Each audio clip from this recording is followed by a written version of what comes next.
Ambad court रोडवर पार्किंगचा विळखा, एसबीआय समोर रस्त्याचा श्वास गुदमरला. अंबड प्रतिनिधी तरंग कांबळे. शहरातील अत्यंत वर्दळीचा भाग असलेल्या कोर्ट रोडवर सध्या वाहतुकीचा बोजवारा उडाला आहे. विशेषतः state bank of India SBI समोरील बेशिस्त पार्किंगमुळे हा रस्ता वाहनधारकांसाठी आणि पादचाऱ्यांसाठी डेथ ट्रॅप ठरत आहे. बेशिस्त पार्किंग मुख्य समस्या. रस्ता झाला अरुंद.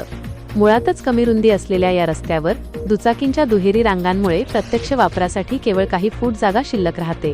बँक ग्राहकांचा मनस्ताप. बँकेत येणारे नागरिक आपली वाहने शिस्तबद्ध लावण्याऐवजी रस्त्यावरच सोडून जातात. परिणामी वाहतूक कोंडीत भर पडते. महिला व वृद्धांची कसरत. पादचाऱ्यांना चालण्यासाठी जागा नसल्याने त्यांना धावत्या वाहनांमधून मार्ग काढावा लागतो, ज्यामुळे अपघाताची भीती वाढली आहे. प्रशासनासमोर लोकात्माचे जळजळीत सवाल. 1.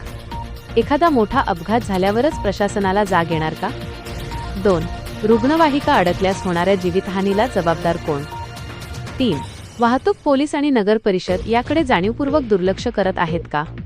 नागरिकांची प्रतिक्रिया. येथून चालणे म्हणजे सर्कस करण्यासारखे झाले आहे. प्रशासनाने तात्काळ नो पार्किंग झोन जाहीर करून कारवाई करावी, अन्यथा तीव्र आंदोलन छेडले जाईल. एक त्रस्त नागरिक. पुढील भागात काय असेल? बेशिस्त पार्किंगचा हा प्रश्न सुटणार का? नगर परिषद प्रशासन पार्किंगसाठी पर्यायी जागा उपलब्ध करून देणार का? पाहत रहा लोकात्मा न्यूजचा विशेष रिपोर्ट भाग 2 लवकरच. बातमी आवडल्यास शेअर करा आणि आपल्या भागातील समस्या आम्हाला कळवा.